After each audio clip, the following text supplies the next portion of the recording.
salam semoga tetap tercurahkan kepada Nabi Muhammad Sallallahu Alaihi Wasallam. Semoga kita yang mendawamkan baca sholawat kepada Nabi, kelak kita akan dicintai oleh Rasulullah Sallallahu Alaihi Wasallam.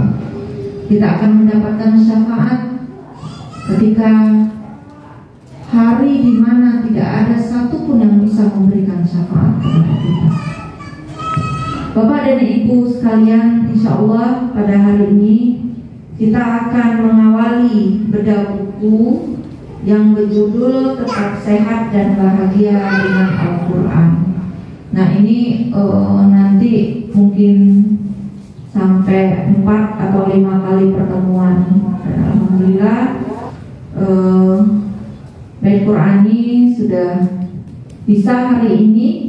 Vouchernya nggak berupa voucher, tapi berupa buku. Buku ini penting untuk kita bedah. Isinya perlu kita terapkan dalam kehidupan sehari-hari. Karena banyak sekali hal-hal di dalam kehidupan yang sering membuat kita tidak bahagia. Apalagi akhir-akhir ini Indonesia sudah berapa tahun dilanda oleh COVID-19. COVID terus meningkat. Sekarang COVID menurun, yang meningkat harga minyak. Dan itu juga masalah. Walaupun tidak ada COVID dan harga minyak pun tidak melangit, ibu-ibu terbebas dari masalah? Tidak juga. Ternyata ada masalah juga. Terkadang lagi sedang banyak uang sekalipun, di puncak-puncak kebahagiaan sekalipun, menurut pandangan orang, dan kita rasakan semua materi ada, apa orang tersebut tidak ada masalah? Tidak ada. Kata Rasulullah Shallallahu Alaihi Wasallam, hidup itu masalahnya bagaikan anyaman tikar. Paham ya kalau anyaman tikar ya? Rapat sekali. Hidup itu masalah anyaman tikar. Kalau dunia itu ada di hati kita dan kita terjebak dengan masalah itu, maka hidup kita ini akan tersiksa. Tetapi kalau masalah itu kita kembalikan kepada Allah, maka kita akan tetap bahagia. Ya enggak? Kita akan tetap bahagia. Nah, jadi bagaimana caranya agar kita tetap bahagia dalam kondisi apapun? Karena kita tidak bisa intervensi, kita tidak bisa memaksakan kita hari ini harus begini. Bisa? Gak bisa.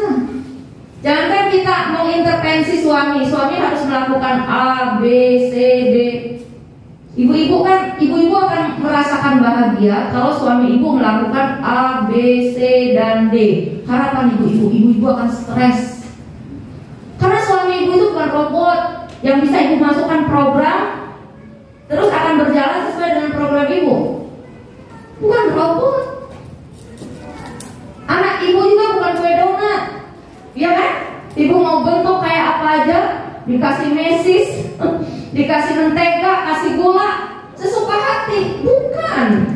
Mereka manusia yang hidup, punya fitrah yang khosok dari Allah dan bergerak, mempengaruhi. Dia dipengaruhi dan dia mempengaruhi. Allah mempengaruhi, malaikat mempengaruhi, setan mempengaruhi, Allah mempengaruhi, dirinya pun mempengaruhi dirinya. Itu manusia. Jadi kita nggak bisa memastikan sesuatu itu pasti sesuai dengan keinginan kita. Kalau bahagia itu adalah sesuatu yang sesuai dengan keinginan kita. Gak bisa ibu bahagia. Saya akan bahagia jika keinginan saya itu terwujud gitu. Bisa kita bahagia dengan kerangka berpikir itu? Tidak bisa, Bu. Tidak bisa. Jangankan anak, jangankan suami, jangankan orang lain, jangankan saudara, jangankan rekan kerja. Kita intervensi aja diri kita sendiri, kita bisa?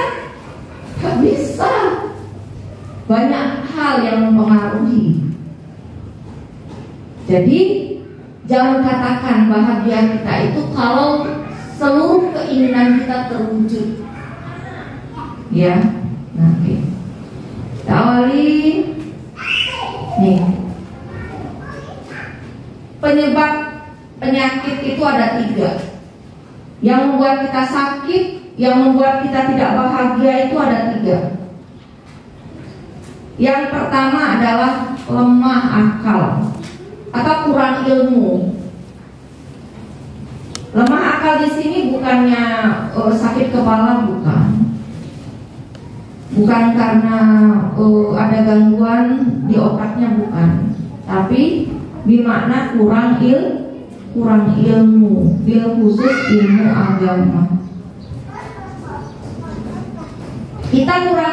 Kita tidak bisa bahagia. Kalau kita nggak bahagia, bisa berdampak pada penyakit fisik. Akhirnya kita sakit. Salah satu penyebabnya adalah kurang ilmu.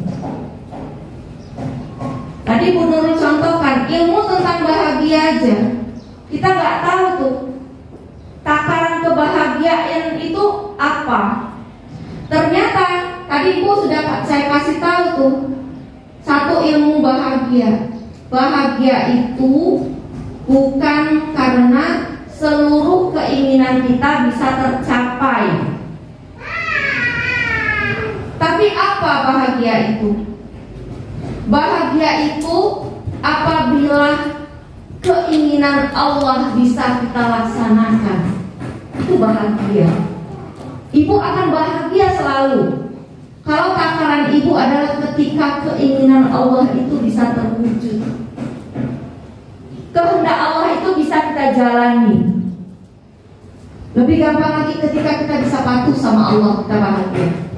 Bangun tidur, ibu tinggal ingat aja, pagi ini saya patuh nggak sih sama Allah?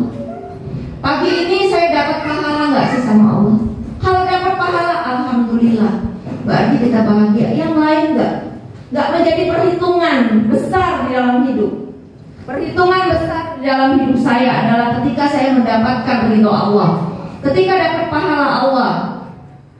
Ketika kita bisa ngurus suami, dapat pahala nggak? Dapat pahala, kita bahagia. Kita sudah urus suami cemberut, kita bahagia nggak? Hah? Bahagia nggak? Tetap bahagia, karena yang kita harapkan senyumnya suami apa pahala dari Allah. Emang tadi bisa kita intervensi suami kita harus tersenyum dengan kelebaran berapa senti gitu? Nggak bisa. Karena muka itu ekspresi dari hati seseorang. Sementara wilayah hati kita aja kita nggak bisa. Apalagi hati orang lain, namanya suami kan orang lain. Paham ya? Jadi kurangnya ilmu itu membuat kita menjadi susah untuk bahagia. Kurang ilmu dalam berumah tangga. Ya, kurang ilmu dalam berumah tangga.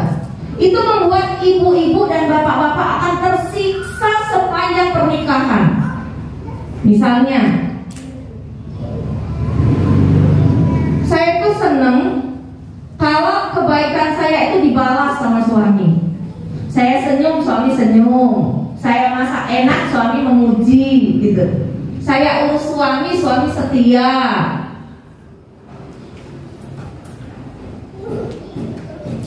Gak bakalan bahagia Bu berumah tangga.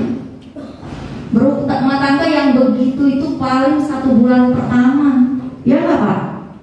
1 bulan pertama bisa nahan hati, bisa menyembunyikan segala hal. Kalau setelah itu kita hidup apa adanya. Kita menikah dengan laki-laki yang usianya mungkin 25 tahun, 23 tahun. Dengan pola hidup yang 23 tahun bisa kita rubah satu hari? Nggak bisa. Begitu juga kita, nggak bisa. Jadi harus punya ilmu. Ilmu berumah tangga itu apa? Seluruh kebaikan yang dilakukan oleh seorang istri kepada suaminya semata-mata ingin mendapatkan ridho Allah, bukan dari suami. Jadi pautan kita berbuat baik itu kemana? Ke Allah. Nanti ibu akan kecewa. Ibu udah dandan cakep-cakep, suami ngeliat aja enggak. Pernah nggak begitu? Jawabnya sering, Bu. Selamat sakit hati, Bu. Kalau ibu itu dandan, itu pengen dipuji sama suami ibu. Dandan itu ibadah. Karena tadi ibu nggak bisa kan mengintervensi beliau, dia nggak? Karena ibu tidak paham, kurang ilmu. Laki-laki itu, Bu, otaknya tidak semua itu diomongin. Mungkin suami ibu kelihatannya nggak melihat tapi melirik. Wah, cakep juga ya istri saya, gitu. Itu apa? Tapi tadi bilang gini, oh ibu cakep banget, bedaknya warna ini, kerudungnya warna ini. Itu kita tuh perempuan, semua diomongin. Yang nggak penting juga diomongin. Kalau orang laki-laki paling ya, kadang kita ngomong sudah satu buku ngomongnya, gak menjawab sepatah kata pun, cuma dilihatin aja.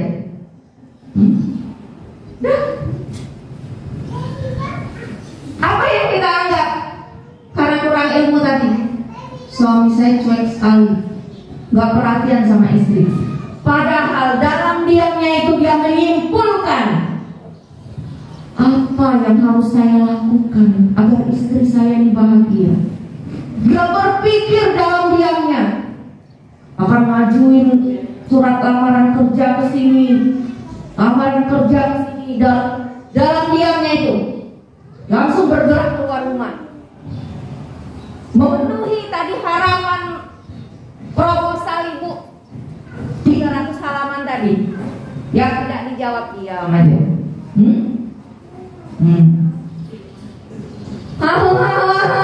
Itu apa Pak jawabannya? Itu aja. Belum bisa. Karena laki-laki memang otaknya itu tidak semua itu dibahasakan dengan bahasa, tapi dia buktikan dengan usaha. Bagaimana caranya seorang laki-laki soleh mencintai istrinya?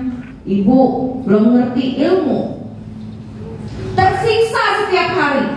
Suami saya dikit-dikit mau, pulang kerja masih bau kelek, langsung nyelonong, bau jengkol, bau apa. Ibu tersiksa karena ibu tidak tahu ilmu.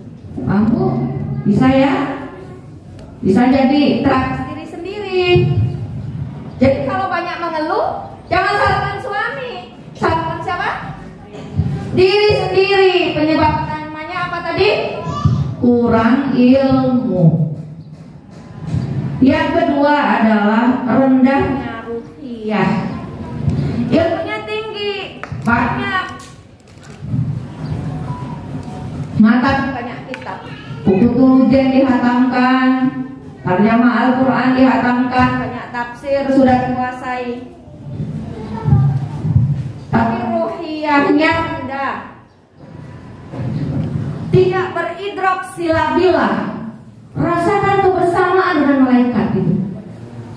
Sungguh, Bu, disitulah yang dalam nanti buku lain yang akan kita bedah dalam stimulan langit itu. Ketika kita belajar, Bapak Ibu melihat belajar dengan saya, sungguh tidak belajar dengan saya. Kita semua sekarang termasuk saya sedang belajar dengan Allah. Allah sedang mentarbiyah kita, mengajarkan kita dengan apa? apa? Doa para malaikat. Sehingga kita menjadi orang yang tanpa dosa, orang yang disayang oleh Allah. Kalau kita sudah tanpa dosa, apa aja munajat kita kabul, bimbingan Allah akan langsung datang sama kita. Karena kita tanpa dosa. Kenapa kita bisa tanpa dosa?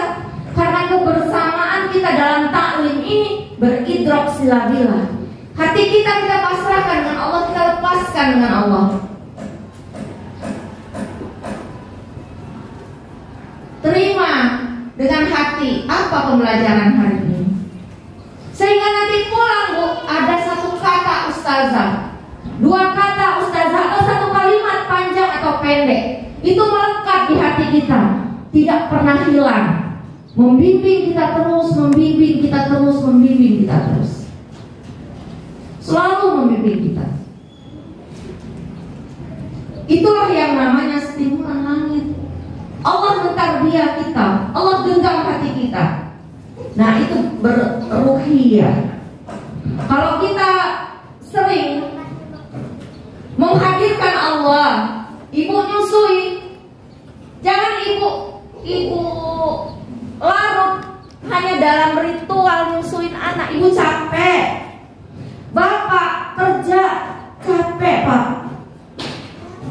Apalagi sekarang misalnya dagang, bahan baku meningkat, daya beli berkurang, bapak akan stres, bapak capek. Tapi kalau dalam usaha mencari rizki itu beridrok silabilah, berhubungan dengan Allah, setiap sulit Pak, bertambah sulit, bertambah besar pahalanya, bertambah berat, bertambah banyak dosa-dosa yang diampuni oleh Allah,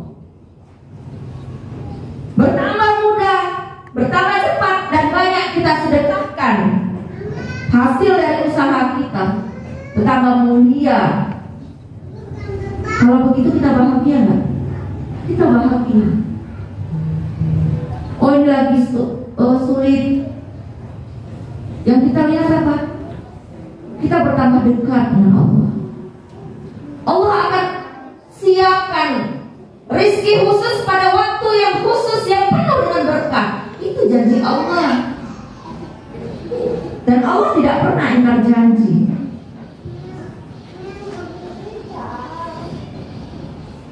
Saya sama Ustadz itu pernah dalam satu masa makan itu sehari semalam, kami beli satu ikan. Satu ikan. Itu satu masa, dan masanya sangat panjang. Mungkin sepanjang saya S2. Saya pernah dagang sama Ustadz, dagang kaki lima, pasar malam, saya bawa Ibadur Rahman, saya gendong. Nenteng pula tuh Pak, nenteng dagangan. Dagangan gak laku, barang ketinggalan, hilang. Tidak pernah ada rasa sedih, tidak pernah ada rasa kecewa, tidak pernah. Karena apa tadi?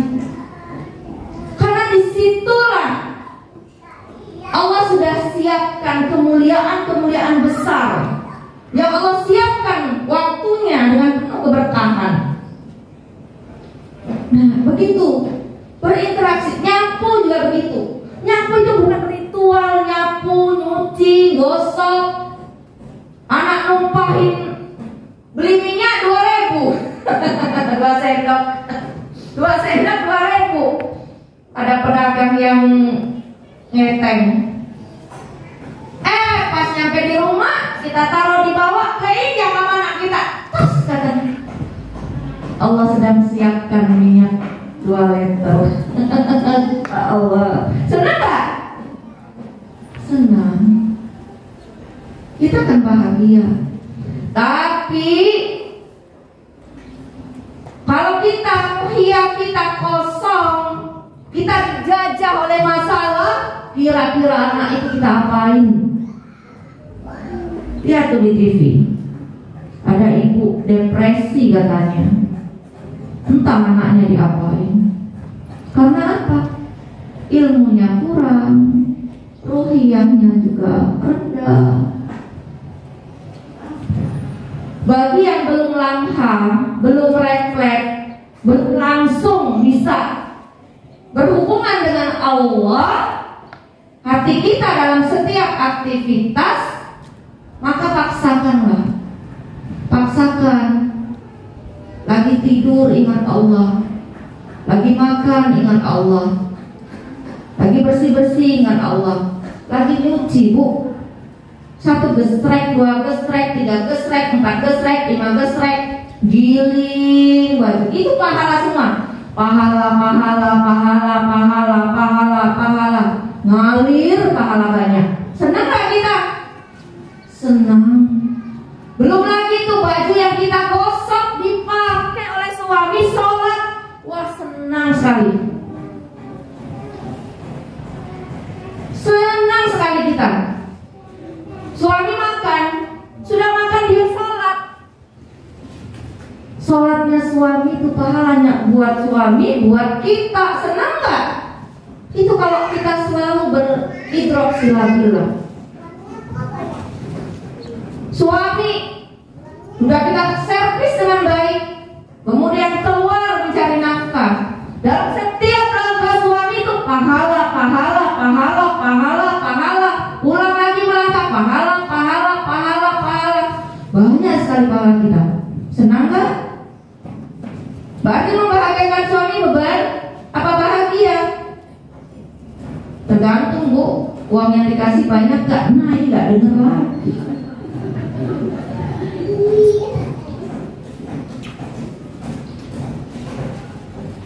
Kalau di hati kita itu sudah penuh dengan isi langit, ibaratnya ridho Allah dan pahala, dunia ini bu gampang dicari, gampang didapat, gampang bu.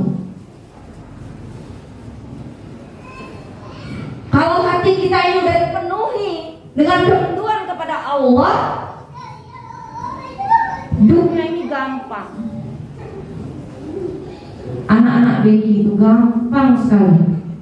Gak ada duit, orang tuanya mau berangkat ke Mesir, Ustaz tinggal bilang aja gini, Bapak ibu sekalian, santri anak habis Quran 30 juz, mau berangkat ke Mesir, gak ada tiket, langsung aja minta.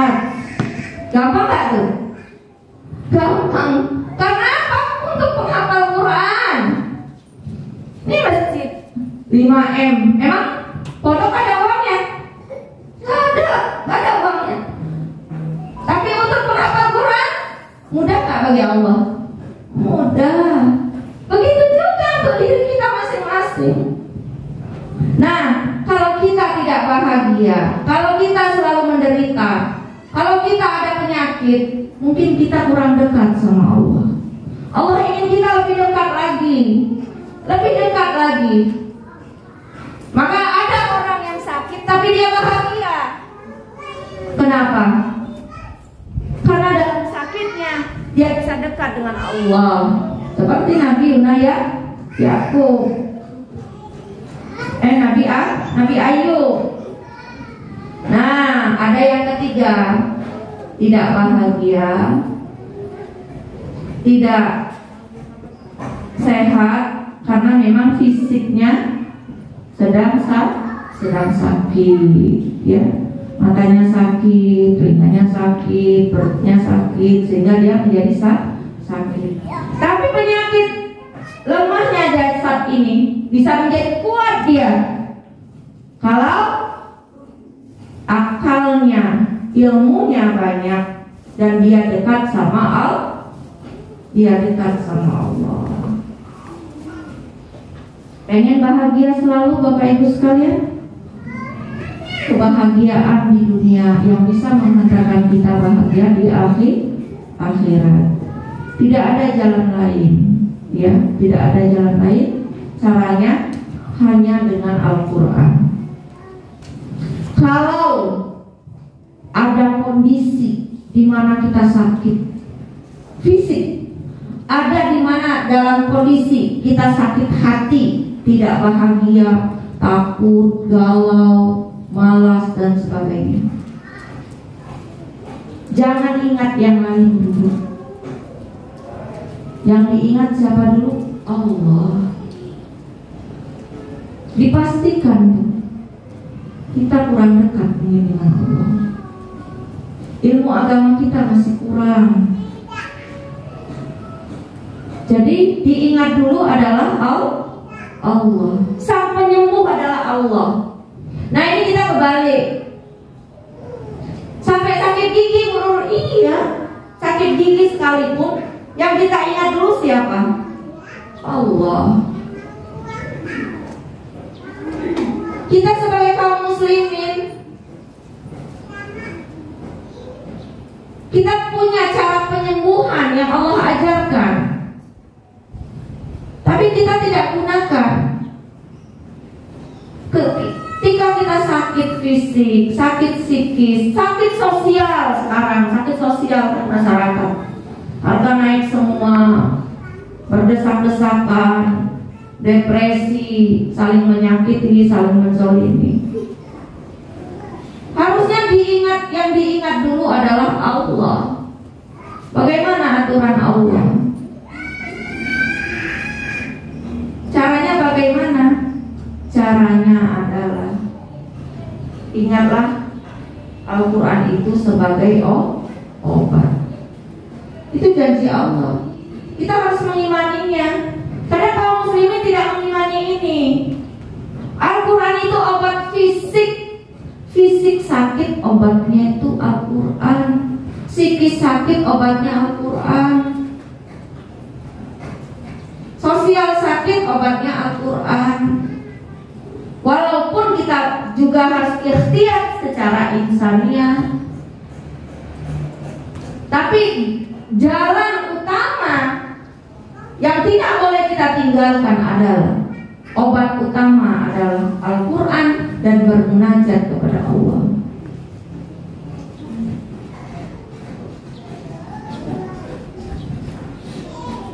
Yang pertama, Al-Quran yang menyembuhkan. Ya, dalam surah Yunus disebutkan, hai manusia, sesungguhnya telah datang kepadamu pelajaran dari Tuhanmu dan penyembuh bagi penyakit-penyakit. Penyakit-penyakit yang di mana? Yang dalam dada, dan petunjuk serta rahmat bagi orang-orang yang beriman. Ini janji Allah. Kita yakin nggak? Nggak. Makanya Al-Quran itu nggak jadi obat. Bapak Ibu sekalian, Ustadz itu diabetesnya 525.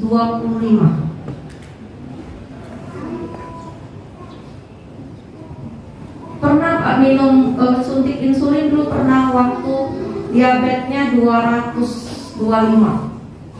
Itu di usianya 36 tahun. Pingsan-pingsan. Kalau di insulin itu kan suka pingsan. Naik motor, makanya Ustadz pernah kecelakaan kan. Kalau kecelakaan naik motor itu udah nggak tiap hari aja deh. Sampai patah kaki Ustadz 2 tahun terbaring. Dengan apa Ustadz berobat? Kok Ustadz 525 kok masih terlihat gagah sekali ya? Bapak-bapak gak pernah bertanya sama Ustadz, Tat, kok di dalam masjid Ustadz pakai sepatu? Ada yang pernah bertanya nggak? Ustadz jawab sendiri. Ah? Ustadz jawab sendiri. Ustadz udah jelaskan. Secara manusiawi hanya kepada Allah bertawakal. Itu kaki Ustadz itu udah, kalau dibawa ke dokter udah diamputasi kaki. Sempat busuk kan jempolnya, sempat busuk. Saya bilang ke dokter aja, aku mau nih kaki dipotong.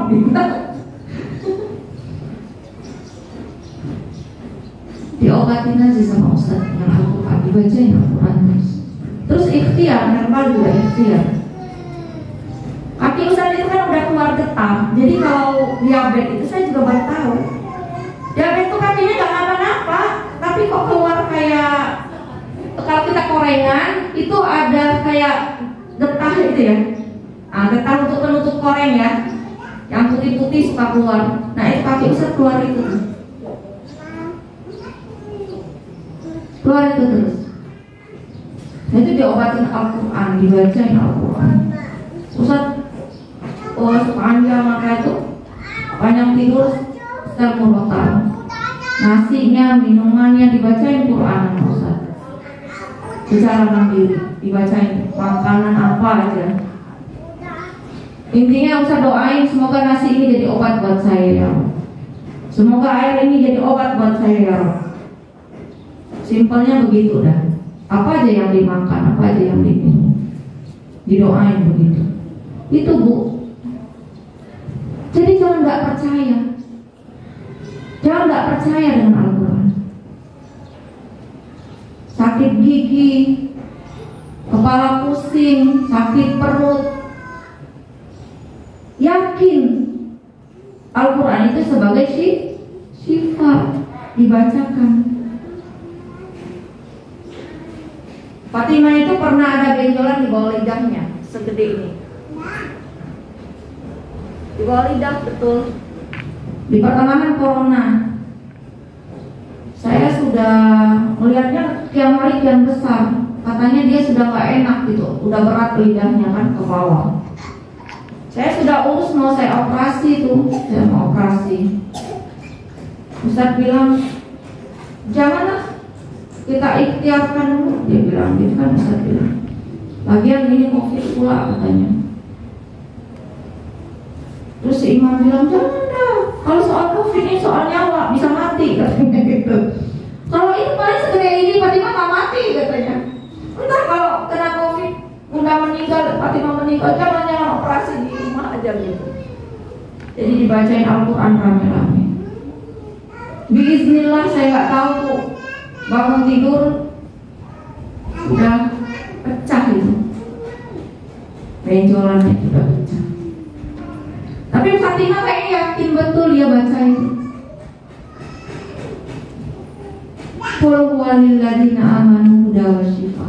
Sampai nangis dia baca. Semenjak peristiwa itu dia sampai kutuan tuh dia doakan. Dia tahu waktu mustajabah, hujan lebat. Ya Allah, semoga koreng-koreng di kepala Fatimah sama kutu-kutu Fatimah hilang ya Allah gitu. Ya kutu dicariin juga Pak, dibawa juga ke dokter, tetap. Tapi awalan ingat kepada Allah itu tak lepas. Jadi apa? Kesembuhan itu akan kian cepat. Ya, nah itu. Harus ingat, kalau Bapak Ibu sekalian jatuh, apa dulu yang diingat? Ya Allah, harusnya ingat, aduh, mana betadin. Kalau anak panas, siapa dulu yang diingat? Apa dulu yang diingat? Allah dulu. Ya Rob, yang penguasa langit dan bumi, penyakit panas ini sungguhlah ringan bagimu. Turunkanlah panasnya ya Rob. Baca. Ya Rabban Nas, Al-Hibil Bas, Asfi anta syafi, la sifa'an illa sifa'u, sifa'an la yuwadi bisakoma. Dibacain. Isfi mardo, disebut siapa? Isfi mardo Ali, Isfi mardo Ali ya Rob, Isfi mardo Ali ya Rob. Itu minumin juga obat penurun panas. Ya, itu juga anak-anak. Bapak Ibu sekalian pengen nggak anaknya puasanya full? Pengen ya? Kecil-kecil no. Fatimah alhamdulillah puasanya full. Caranya gimana Bu Nurul? Saya udah prepare nih sebulan. Jadi nanti dalam buku-buku saya yang lain akan dibedah juga. Jadi Bapak Ibu sekalian, kita bisa mempengaruhi orang lain dengan cepat. Jadi apa yang ada di Al-Quran itu akan cepat diterima oleh orang lain dengan cara apa?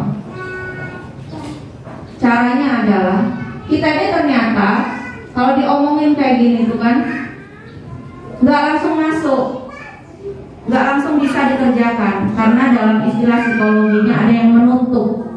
Yang menutupnya itulah namanya critical area. Kebiasaan-kebiasaan buruk kita itu yang menutup. Dalam bahasa tasawufnya dosa. Ngapain sih? Bodoh amat. Emang iya? Gak mungkin. Nah itu namanya penutup critical area. Dosa-dosa. Bawel lo, berisik. Nah, kalau diomongin orang ya, itu namanya critical area. Penutup kebaikan-kebaikan yang masuk. Dosa itu kumpulan-kumpulan dosa. Nah itu ada caranya. Cara yang mustajabah adalah doa istri itu mustajabah. Kalau suami lagi kesel sama suami, jangan sumpah serapah, komul.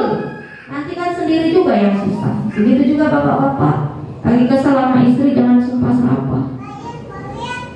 Karena dalam kondisi emosi itu biasanya critical area itu buka dia.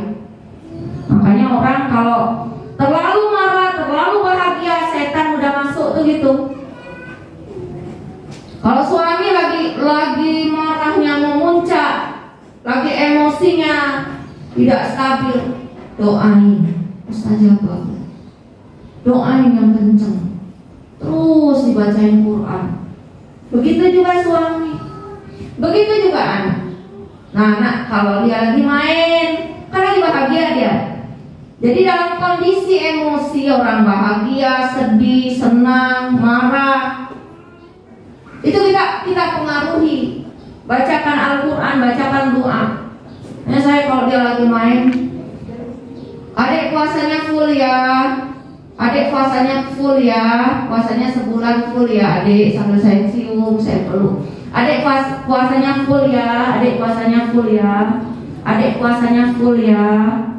Adik puasanya full ya dek ya, adik puasanya full dek ya. Itu kalau saya lagi mau masukkan pengaruh ke anak, satu kebiasaan gitu, saya peluk, saya cium. Anak-anak saya semuanya punya kebiasaan, dan memang saya bangun kebiasaan itu saling mempengaruhi satu sama lain. Jadi dia kalau ketemu saya aktivitasnya di kamar aja, ngetik apa-apa tuh saya di kamar aja. Karena memang ruangan kami cuma kamar itulah. Masuk kamar tuh cium, peluk. Kalau dia peluk saya, cium saya peluk. Jadi ulama besar nak ya, sungguh-sungguh ngapalnya nak ya. Jadi ulama besar nak ya, sungguh-sungguh ngapalnya nak ya. Sampai yang baru nikah pun begitu. Kalau datang ke pondok, cium tangan, peluk. Kesempatan kita mau ngomong apa, kita pengaruh. Kita ngomong baik-baik, kita doain. Sungguh-sungguh. Jadi ulama besar sungguh-sungguh. Yang sering saya katakan ke anak-anak begitu. Sungguh-sungguh jadi ulama besar. Saya peluk, saya cium. Kadang kalau saya nggak peluk, saya nggak cium, karena mungkin saya lamun mikirin apa gitu. Yang perempuan udah gede tuh, hari ini gak cium kakak, gak peluk kakak, jadi nafis kan. Saya peluk, saya cium, saya doakan. Saya peluk, saya cium, saya doakan. Ke suami juga begitu, ibu kan banyak harapan ke suami. Nah, pijitin suami, pijitin.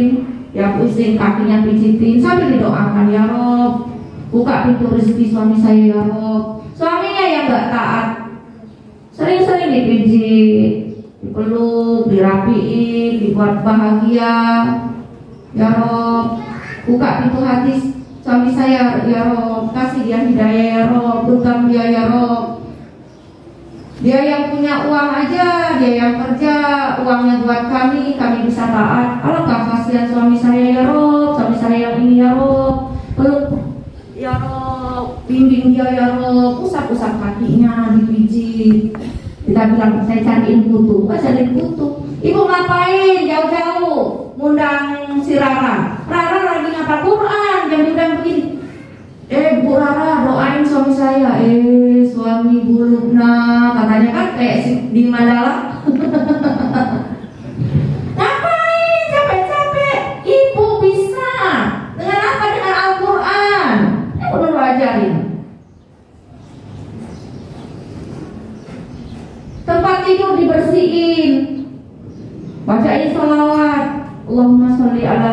wa ala Muhammad.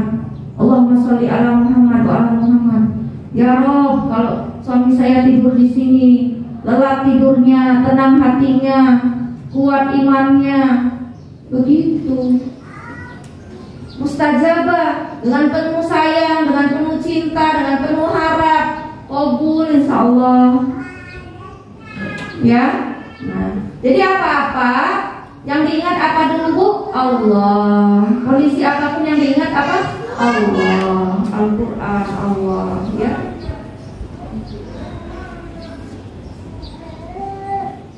Nah, bagaimana cara mengingat Allah itu? Dengan baca doa-doa. Mungkin doa-doa yang berbahasa Arab belum banyak hafal, pakailah bahasa Indonesia. Nggak apa-apa.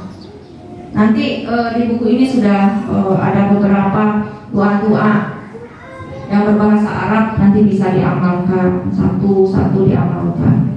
Belum bisa pakai bahasa Indonesia kayak tadi. Tapi syaratnya kalau berdoa jangan mulutnya ngomong, hatinya lalai. Minta apa misalnya? Ya Rob, semoga anak saya mudah menghafal. Nah ibu tuh minta dengan hati. Ya Rob, mudahkan anak saya menghafal ya Rob. Mudahkan ya Rob. Mudahkan ya Rob. Mudahkan ya Rob. Mudahkan ya Rob anak saya menghafal. Mudahkan ya Rob. Mudahkan ya Rob. Gitu. Hatinya jangan lalai. Kalau hati kita lalai dalam doa, Allah nggak kasih. Amalkan doa apa yang memang pas betul dengan kehidupan ibu sekalian. Kalau yang pas betul mah bahasa Indonesia, itu bahasa Indonesia. Jadi kuncinya hati jangan lalai. Minta apa aja. Genggam hati kami ya Rob, genggam hati kami ya Rob, genggam hati kami ya Rob, genggam hati kami ya Rob untuk senantiasa taat. Genggam ya Rob untuk senantiasa taat ya Rob. Hati janganlah lalai. Kapan aja berdoa. Ya tadi dalam kondisi kita bahagia, dalam kondisi kita sedih, kita peluk anak kita berdoa, kita makan bersama-sama anak berdoa, lagi makan bersama ya Rob, kebersamaan dunia ini semoga sampai di akhirat ya Rob. Lagi main bareng, lagi seneng ya Rob, semoga kebahagiaan di dunia ini ya Rob sampai dengan perkumpulan di surga nanti ya Rob. Apa aja kita berdoa. Lagi masak ya Rob, semoga masakan yang saya makan ini ya Rob dimakan jadi taat, dimakan jadi sehat. Minta apa aja. Lagi nyuci juga begitu ya Rob, semoga baju yang saya cuci ini ya Rob bikin anak saya semangat menghafal Quran ya Rob. Semoga menjadi sumber pahala saya ya Rob. Doain. Hatta berhubungan dengan suami istri juga begitu ya Rob. Bikin keluarga kami sakinah mawaddah warahmah. Genggam hati kami berdua ya Rob untuk taat kepadamu. Itu yang diajarkan oleh Rasulullah. Orang mau BAB aja disuruh ingat Allah ya.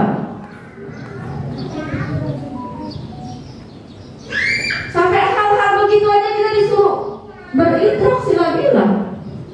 Makanya anak ulama jadi ulama tuh begitu. Bisa nggak anak bukan ulama jadi ulama? Bisa. Ibu amalkan amalan ulama, maka ibu jadi ulama. Ulama itu siapa? Orang yang berilmu tadi kan.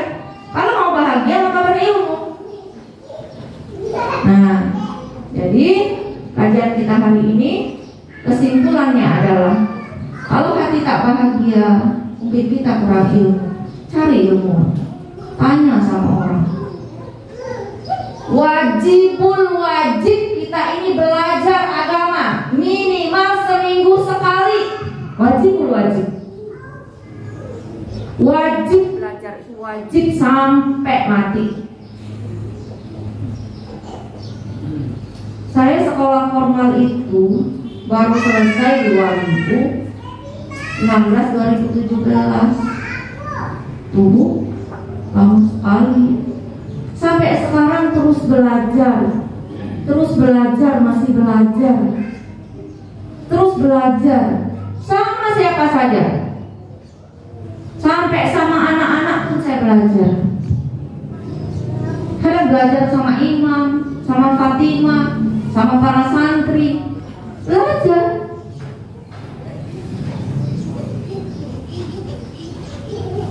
Jangan sudah jadi emak-emak, udah pinter, belum, sampai meninggal. Jadi kalau kita tak bahagia, kita kurang ilmu. Dipastikan kita kurang ilmu. Kita salah jalan, salah pikir. Maka bergurulah. Kalau kita susah hidup kita, cari guru yang bisa ngajarin kita, orang alim yang bisa bimbing kita. Minimal begitu. Kalau galau, cari orang alim yang di dalam hidupnya sukses dalam sesuai dengan masalah yang kita punya, yang terikat dengan hukum syarat. Wajib belajar minimal seminggu sekali, wajib belajar. Bukan belajar bikin seragam mulu, bikin seragam mulu, bikin seragam mulu, bikin seragam mulu. Menyeragamkan pikiran, menyeragamkan rasa, menyeragamkan sikap sesuai dengan Al-Quran dan Sunnah. Yang kedua, kalau kita tidak bahagia, kalau kita sakit-sakitan, kemungkinan kita kurang dekat dengan Allah. Masak ngomel, nyuci ngomel, nyapu ngomel, ngasuh ngomel, cari uang kesel, yang muka istri kesel, yang muka suami kesel. Sakit kepala kalau begitu hidup. Susah dibuat, menghukum diri sendiri namanya. Penderitaan yang dipilih. Orang menderita itu bukan karena orang lain. Karena siapa? Karena kita yang memilih untuk menderita. Ya enggak? Iya, kan udah tahu tadi ilmunya. Kalau kita nggak mau menderita, gimana caranya? Begitu kita rasakan kita susah, kita gundah, kita sedih, tambah lama sujud, bangun sepertiga malam, buka Al-Quran, jangan henti-henti baca Al-Quran sampai kita bisa tersenyum. Kita sedih galau luar biasa, baca terus Quran, jangan berhenti sampai hati kita lega. Bukannya curhat di medsos, malah itu nanti ditangkap polisi dah. Apa tulis di. Jangan berhenti baca sholawat, jangan berhenti zikir. Minimal Allah, Allah, Allah, Allah, Allah. Tambah sakit Allah, ya Rob, Allah, Allah, Allah, Allah. Kita rasakan betul. Sampai nanti ibu tidak terasa, masalah itu tetap ada, tapi rasa sedih, rasa galau itu diangkat oleh Allah. Padahal masalahnya masih ada, tapi sudah tidak ada lagi di hati. Dua, tadi kurang ilmu, tidak dekat sama Allah. Yang ketiga, mungkin memang fisik kita lagi kurang sehat, bawa ke dokter. Ya kan? Perlu juga ikhtiar insania. Ya, kok ke dokter, diperiksa sakit apa secara jasadnya, ya enggak? Tapi walaupun jasadnya sakit, kalau ruhanianya dekat dengan Allah, ilmunya banyak, kita tetap bahagia. Oke, itu sebagian buku sudah kita bedah, itu sampai halaman 33 sudah, ya. Nah, ada yang ingin ditanyakan, silakan Bapak Ibu sekalian. Insya Allah nanti kalau guru sehat, kita Ramadan akan banyak sekali di tiap hari akan mengadakan bedah buku di sini, dan juga kami mengundang Bapak Ibu sekalian, juga Pak RT nama nanti tolong disampaikan juga. Pak Dul ya, Ustaz Dul ya, ke warga di BG mulai dari jam 8 sampai jam 12. Itu kita akan tadarusan Al-Quran. satu putaran itu 1 minggu, minimal 6 hari kita tadarus terpimpin. Dalam 6 hari itu kita akan menyelesaikan satu putaran 30 juz. Jadi nanti kalau 4 minggu Ramadan kita 4 kali kita akan menghatamkan Al-Quran di Masjid Habib Al-Hakim Bait Quran ini, insya Allah. Ya, nanti kita akan sering-selingi bedah buku yang Bu Nurul rencanakan ada 3 buku, Tetap Sehat dan Bahagia dengan Al-Quran, nanti Quranic Modeling, ada Stimulan Langit, ada Hisbun. Nanti kita akan selalu bedah buku di sini. Kita akan menghabiskan dulu Tetap Sehat dan Bahagia dengan Al-Quran. Nanti yang bersedia pada putaran pertama, ya pada putaran pertama yang akan bertadarus Ramadan pertama sampai Ramadan ke-6 itu mohon daftar ke Ustazah Anis, karena Bu Nurul akan menurunkan para muhafiz insyaallah yang terbaik diturunkan. Nanti tadarusnya kita enak dengarnya, kita bisa mengikuti. Satu kelompok 10 orang. Mungkin kita ini cuma cukup 4 kelompok. Ya, cukupnya cuma 4 kelompok. Kita batasi, ya, cukupnya jadi cuma 40. Ya, 10 laki-laki, 2 kelompok bapak-bapak, 2 kelompok ibu-ibu. Jadi bisa mendaftar ke Ustazah Anis. Buat saya mau putaran pertama di minggu pertama, anak mau minggu kedua, anak mau minggu ketiga, anak mau minggu keempat, anak mau full boleh, monggo ya. Bismillah. Nanti kalau ada yang mau iktikaf juga didaftarkan sama Bu Anis, karena kita untuk iktikaf hanya 10 orang, ibu-ibu 10, bapak-bapak 10 dalam setiap malam. Targetnya apa? Targetnya kita Ramadan, Al-Quran, Al-Quran. Kalau Bu Nur bilang Ramadan, ibu-ibu bilang Al-Quran, Al-Quran. Ramadan, Al-Quran, Al-Quran. Ramadan, Ramadan. Jadi Ramadan ini kita akan lebih banyak menghatamkan Al-Quran. Nanti anak-anak juga yang sudah habis 30 juz, nanti Ananda Ibadur Rahman itu akan menghatamkan Al-Quran dalam 1 hari 30 juz. Nanti ada kelompok yang seminggu, pada kelompok yang 3 hari, nanti akan dikelompok-kelompokkan. Nah, kita ibu-ibu ngambil yang 1 minggu, ya itu baca, kita baca ya. Anak-anak nanti memang selimaan hafalannya. Oke, ada pertanyaan Bapak? Ibu? Silakan dia Pak.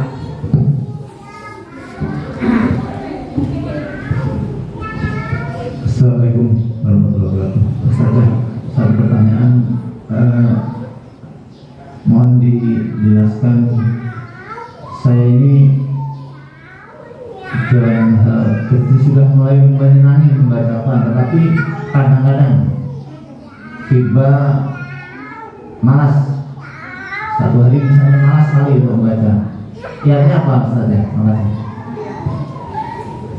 Untuk mengatasi kemalasan dan untuk mengatasi kemalasan tadi. Iya, yang pertama buat pemula, bacalah Al-Quran dalam jumlah yang kita senangi. Misalnya kan ada bapak-bapak sekarang, saya 1 hari 1 juz. Padahal kapasitas kita baru mulai itu, baru mau mulai menyukai. Ternyata setelah 1 juz itu kita betul 1 hari dapat 1 juz, hari kedua sudah gak mau lagi karena merasa apa tadi? Capek. Kalau saya biasanya mentreatment anak-anak dan ibu-ibu dan bapak-bapak pemula, yang penting istiqomah. Kita nih ya berazam di waktu yang sangat-sangat mungkin kita baca Al-Quran. Misalnya kalau saya ba'da maghrib, ba'da subuh,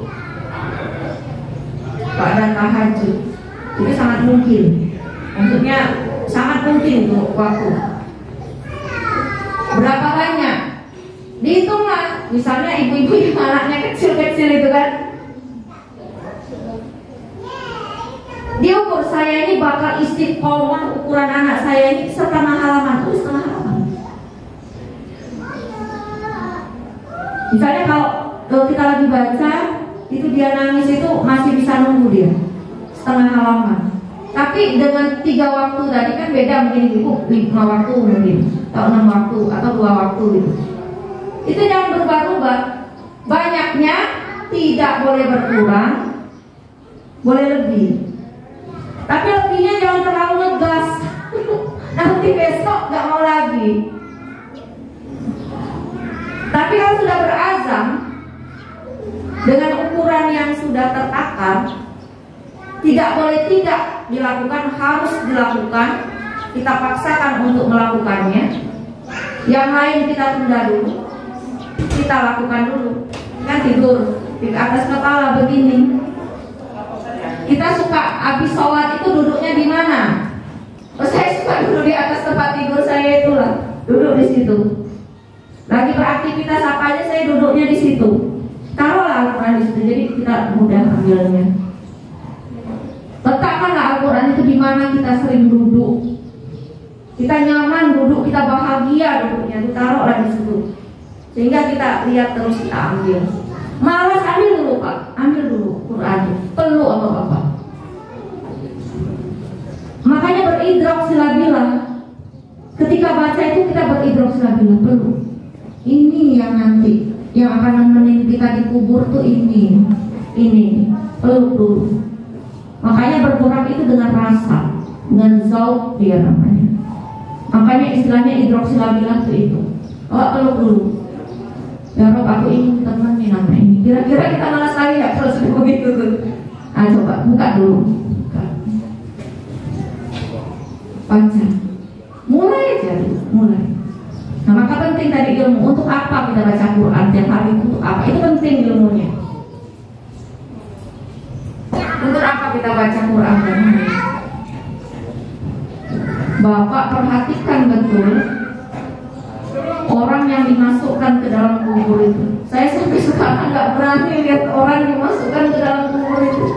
Saya rasakan saya masuk ke situ, nggak mampu saya lihat. Yang bayangkan itu kita masuk ke situ.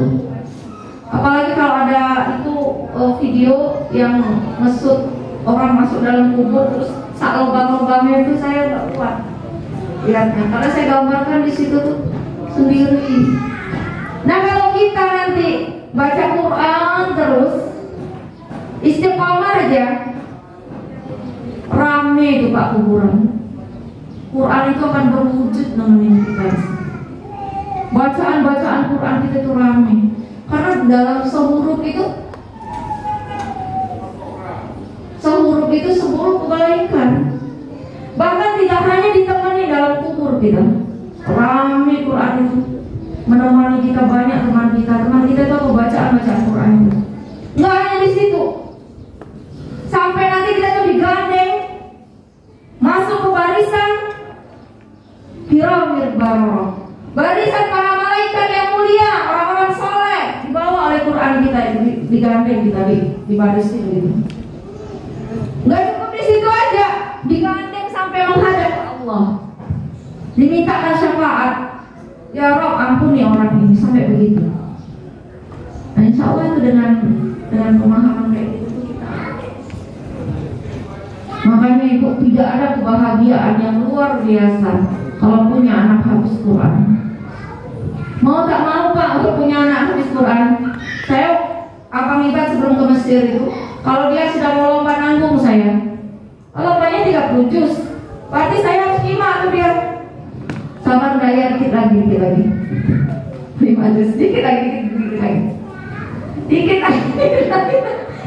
tahu dia bundanya capek kan, udah 5 juz, gak lama lagi setoran lagi, dikit lagi 5 juz, dikit. Sabar ya, das boleh pijitin dia barunya. Sabar dikit lagi. Mau tak mau kita nanti kalau anak kita hafal Quran, dia sudah punya kebutuhan untuk itu. Pak simak Pak, tolong Pak disimak Pak, tolong Pak ya, tolong Pak, dipaksanya kita, karena memang udah kebutuhan itu. Dia bilang, sekarang abang udah menikah, udah ada yang nyimak abang, enggak lagi udah capek katanya, sudah ada yang nyimak abang. Nah, gitu Pak ya. Nah, insya Allah nanti semoga Bapak dimudahkan ya menghafalkan Al-Qurannya nanti, semangatnya juga ke kita. Kalau anak kita hafal Quran tuh mau tak mau kita jadi memaksakan diri untuk rajin. dia kayak imam itu kan masih tergantung nyimak, saya simak. Kalau kayak saya simak hilang kepalanya. Jadi mau tak mau kita memaksakan diri. Ada kondisi yang memaksakan kita untuk itu. Kalau bapak-bapak kalau nanya pulang kan, yang Bu Nunung, yang MTS, wah, mulai itu diceramatin Bu Nunung. Murojaahnya bapak mana fotonya bapak, ibu mana, bapak ibunya mana ini, bapak ibunya mana ini, dulu kan begitu. Itu dipaksakan. Salah satunya memaksakan orang tua untuk rajin. Jadi ya Pak ya, dibayangkan fadilah kalau kita bersama Al-Quran itu apa, Allah memaksakan kita untuk rajin dan mencintai Al-Quran. Ada lagi? Ya.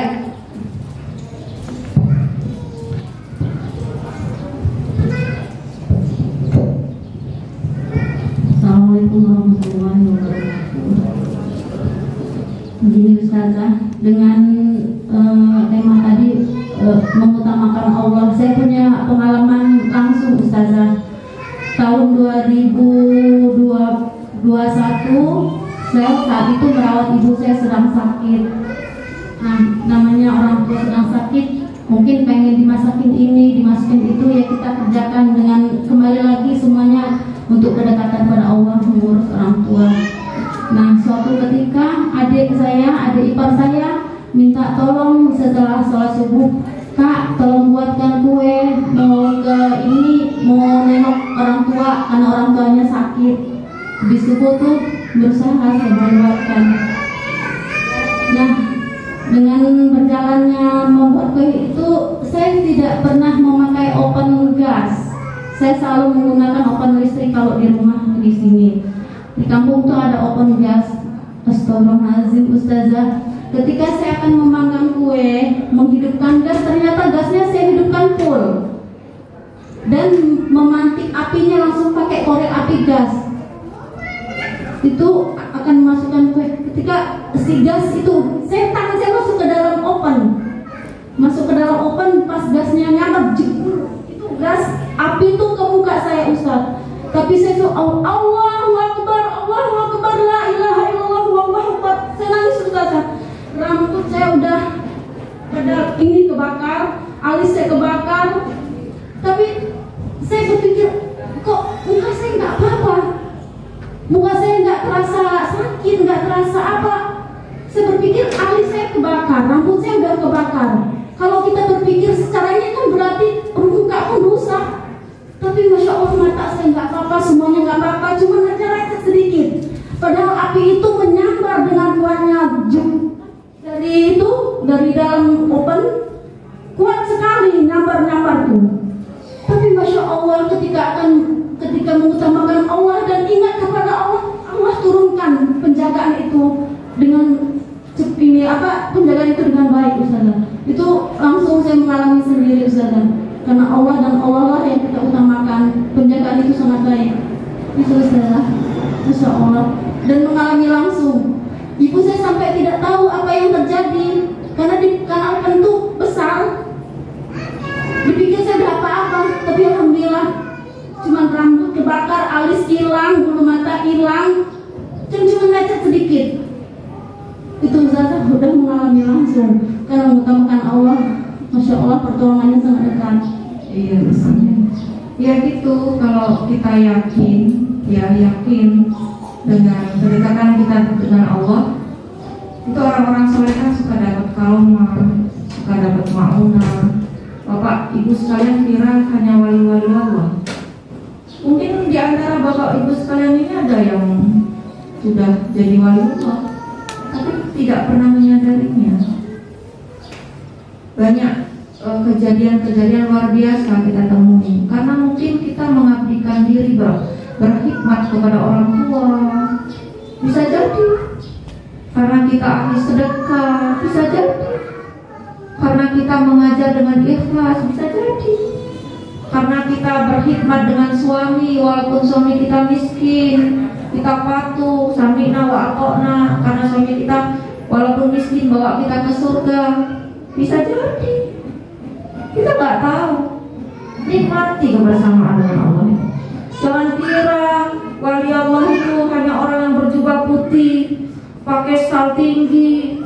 Mungkin mungkin dia riak di hadapan Allah. Mungkin ada ibu-ibu yang biasa menangis dalam kolbunya, tapi terus menginginkan anaknya hafal Quran. Walaupun udah hafal Quran, kadang nggak bisa baca Quran, terus saja nyimak anaknya, diantar terus anaknya di sini, didoakan terus. Kadang ada wali murid itu nggak pulang-pulang, dia kenapa nggak pulang-pulang? Nggak ada ongkos katanya mau pulang balik. Mentang aja di sini, bisa aja pertolongan Allah itu datang karena seperti itu. Ya, jadi jangan mengira gini loh, nggak mungkin Allah itu bimbing saya itu hanya orang-orang yang ahli tahajud saja. Bapak nggak ahli tahajud, tapi Bapak ahli sedekah. Bapak nggak ahli tahajud, tapi Bapak tidak pernah zalim sama istri. Bapak berjuang terus ngajak istri untuk taat dalam kondisi apapun. Bisa aja mau Allah datang di situ. Melakukan pekerjaan selalu beridrok silabilah. Bisa aja mau Allah datang di situ. Nanti anak-anaknya taat semua, bisa. Anak-anak baik itu saya bilang, nak, andaikan kalian tahu kemuliaan yang Allah kasih sama kalian ini, sudahlah usia muda bersama Al-Quran, dalam tahajud Senin Kemis, sholat duha. Kalau hati kalian itu beridrok silabilah, kalian inilah namanya waliullah itu tuh, para penghafal Quran itu. Banyak sekali kemudahan mereka itu. Apalagi bulan Ramadan ini, Pak. Orang corona makan susah, mereka makan daging terus itu. Santri BK ini makan daging terus. Pulang kadang bawa uang. Sekarang orang krisis, santri BK ini mewah, banyak orang kasih. Karena apa tadi? Amalannya Pak, Bu. Tuh ibunya Maliha sering ngomong, Bu, kalau saya berdoa untuk diri saya sendiri sulit, tapi kalau saya berdoa untuk Maliha, gampang sekali hidup anak itu, gampang sekali. Apa aja keinginan dimudahkan oleh Allah jalannya. Tapi kalau untuk diri saya sendiri itu susah. Karena apa? Karena tadi anak-anak itu sudah punya amalan-amalan para wali. Apa?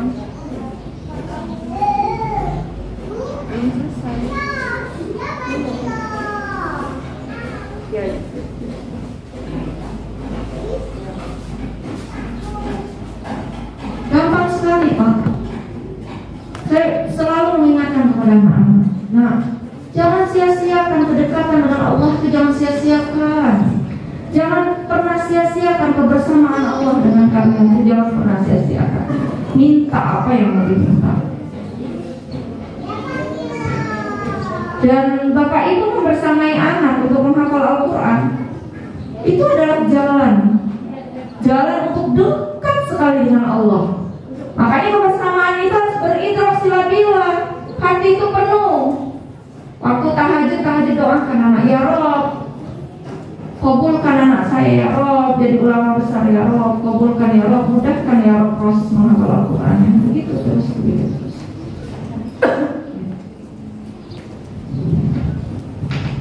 Itu ya Bapak Ibu sekalian.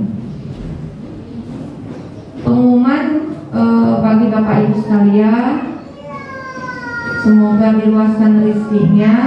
Nanti dihimbau untuk dapat berpartisipasi memberikan buka puasa dan sahur. Bisa sendiri, kalau sendiri untuk satu hari itu berjumlah 160 orang, itu totalnya 4 juta. Bisa nggak Bu? Saya punyanya 100, boleh semampunya. Nanti bisa 30.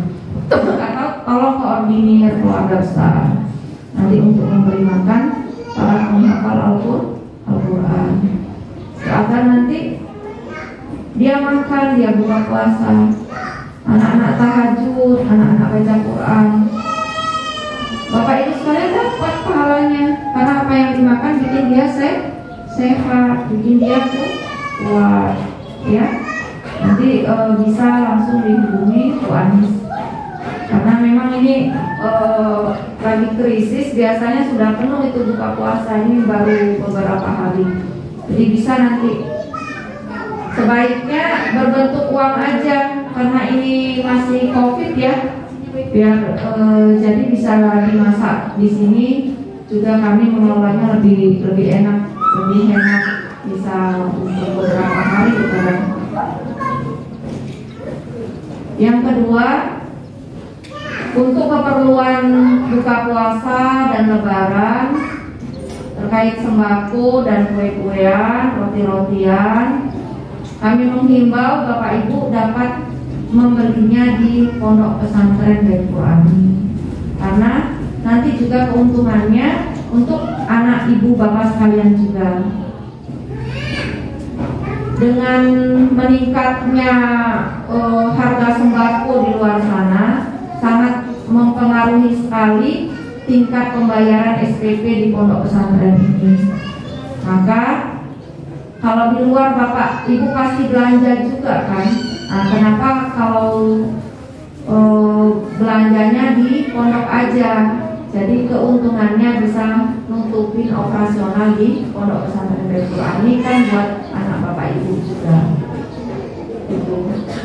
Terus nanti jangan lupa kalau zakat mal bisa juga nanti di Pondok Baitul Qur'ani, karena ini jumlah anak-anak berjumlah 26 anak yang mau berangkat ke Mesir kalau mereka lulus semua. Itu sudah dicek yang mampu bayar full itu 2 orang. Yang mampu bayar full itu 2 orang. Itu jatah pondok. Kalau yang nggak mampu itu wajib lulus semenang, itu cuma 5 orang. 5 orang dananya sudah ada, belum biasanya di Ramadan ini. Dan juga biasanya kita zakat, santunan ini nggak hanya di sekitar PRT-an sini aja, itu sampai ke Bogor sana kita bagikan buat guru-guru keluarga besar Baitul Qur'ani. Itu mungkin ya Bapak Ibu, nggak ada lagi ya pertanyaannya. Insya Allah nanti kita akan lanjut kajian kita khusus di bulan Ramadan. Nanti full Bu Nurul yang akan mengisi, karena Ustadz Habib kalau Ramadan full di luar kajian, di luar beliau. Mohon doanya juga, insya Allah tanggal 29 Maret Ustadz Habib akan sidang terbuka disertasinya untuk meraih gelar doktor. Semoga beliau diluluskan dalam ujiannya, dimudahkan dan dilancarkan. Amin amin Allahumma amin. Semoga nanti ilmunya lebih berkah, juga lebih bisa optimal berjuang buat Al-Quran. Itu saja dari saya, lebih dan kurangnya mohon maaf.